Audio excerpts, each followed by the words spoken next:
ಚರ್ಚೆ ಆಗಿ ನಾವೆಲ್ಲ ಕ್ಯಾಂಡಿಡೇಟ್ಸ್ ಆಗಿತ್ತು. ಇಲ್ಲಾಂದ್ರೆ ಇವಾಗ ನಾನು ಕೋಲಾರಲ್ಲಿ MLA ಇದ್ದೀನಿ, ಮುಳಬಾಗಲ್ಲಿ TAPSMS ಅಧ್ಯಕ್ಷನಾಗಿದ್ದೀನಿ. ಇವಾಗ ನೆಕ್ಸ್ಟ್ DCC ಬ್ಯಾಂಕ್ ಡೈರೆಕ್ಟರ್ ಆಗುವಂತ ನೆಸಿಟಿ ಏನಿತ್ತು ನಮಗೆ. ಹೈಕಮಾಂಡ್ ಅಲ್ಲಿ ತೀರ್ಮಾನ ಮಾಡಿ ನೀನು ಹೋಗ್ಬೇಕು ಅಲ್ಲಿಗೆ ಅಂತ ಹೇಳಿದಾಗ ನಾವು ಕಂಟೆಸ್ಟ್ ಮಾಡಿದ್ದು. ಇಲ್ಲಾಂದ್ರೆ ಇಷ್ಟೆಲ್ಲ ಜವಾಬ್ದಾರಿಗಳು ಇಟ್ಕೊಂಡು ನಾವು ಎಲ್ಲವನ್ನೂ ಒಂದು ಎರಡು ಇಟ್ಕೊಂಡು ನಾವು ಕರೆಕ್ಟಾಗಿ ಮೇಂಟೈನ್ ಮಾಡಿ 3-4 ಕೈಯಲ್ಲಿ ಇಟ್ಕೊಂಡು ಮೇಂಟೈನ್ ಮಾಡೋದು ಕಷ್ಟ ಆಗುತ್ತೆ. ಜನಗಳ ಹತ್ರ ಉಳಿಸ್ಕೋಬೇಕಾಗುತ್ತೆ ನಾವು.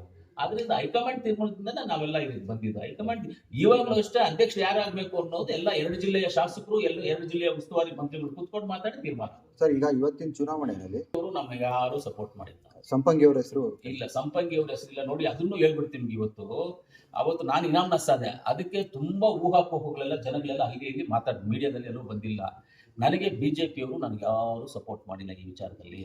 ಸಂಪಂಗಿಯವರು ನಂಗೆ ಸಪೋರ್ಟ್ ಮಾಡಿಲ್ಲ, ನಮ್ಮ XMP ಮುನ್ಸಾಮಣ್ಣ ಅವರು ಸಪೋರ್ಟ್ ಮಾಡಿಲ್ಲ. ಎಲ್ಲರನ್ನೂ ಕೇಳಿದೆ. ಮುನ್ಸಾಮಣ್ಣ ಅವ್ರು ಒಂದೇ ಮಾತು ಹೇಳಿದ್ರು ನನಗೆ, ನಮ್ಮ ಕ್ಯಾಂಡಿಡೇಟ್ ನಾವು ಒಂದೇ ಓಟ್ ಬೇಕಂದ್ರೂ ನಾವು ಹಾಕೊಳ್ತೀವಿ, ಮಾತ್ರ ನಾವು ವಾಪಸ್ ತಗೊಳ್ಳಲ್ಲ ಅಂತ ಹೇಳಿದ್ರು. ಒಂದು ಓಟೆ ಬೇಕಂದ್ರೆ ನಾವು ಹಾಕೊಳ್ತೀವಿ, ನಮ್ಮ ಕ್ಯಾಂಡಿಡೇಟ್ ವಾಪಸ್ ತಗೊಳ್ಳಲ್ಲ ಅಂತ ಹೇಳಿದ್ರು.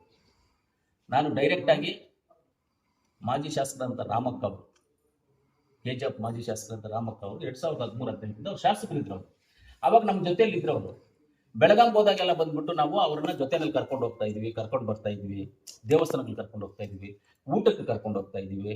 ನಾವೆಲ್ಲ ಕರ್ಕೊಂಡು ಹೋಗಿ ಅಮ್ಮನ ಹತ್ರ ಅಮ್ಮ ಅಂತ ನಾವು ಅಮ್ಮನ ಜೊತೆನಲ್ಲಿ ನಾವೆಲ್ಲ ಇದ್ವಿ. ದೊಡ್ಡವರು ಅವರು ಆಗ್ಲೇ 65-70 ವಯಸ್ಸಾಗಿರ್ಬೋದು ಅವ್ರಿಗೆ. ದೊಡ್ಡವರು ಅಮ್ಮ ಅನ್ಕೊಂಡು ನಾವೆಲ್ಲರೂ ಜೊತೆಯಲ್ಲಿ ಇರ್ತಾ ಇದ್ವಿ.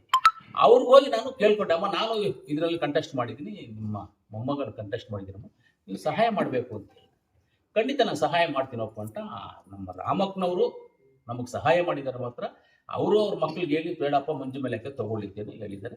ಅದರಿಂದ ಅವ್ರು ವಾಪಸ್ ತಗೊಂಡು ಹೋದ್ರಷ್ಟೇ. ಇದರಲ್ಲಿ ಯಾರ್ದು ಪಾತ್ರ ಇಲ್ಲ, ಏನು ಪಾತ್ರ ಇಲ್ಲ. ಇದು ಒರಿಜಿನಲ್ ವಾಸ್ತವಾಂಶ. ಇದು ಜನ ಮಾತಾಡಿದ್ರೆ ಸರ್, ಕೋಟಿ ವ್ಯವಹಾರ ಆಗಿದೆ. ನೋಡಿ ಸರ್, ನೀವು ನಿಜ ಹೇಳ್ತೀನಿ, ನನ್ನ ಬ್ಯಾಂಕ್ದು ಸ್ಟೇಟ್ಮೆಂಟ್ ಕೊಡ್ತೀನಿ. ನನ್ನ ಬ್ಯಾಂಕಲ್ಲಿ ದುಡ್ಡಿದೆ, ಇಲ್ಲ ಅಂತ ಹೇಳೋದಿಲ್ಲ, ಇದೆ. ಡೈಲಿ ನಾವು ಖರ್ಚಿಗೆ ATM ಅಲ್ಲಿ ಕ್ಯಾಶ್ ತಗೊಳ್ತೀವಿ. 20,000, 40,000 ರೂಪಾಯಿ.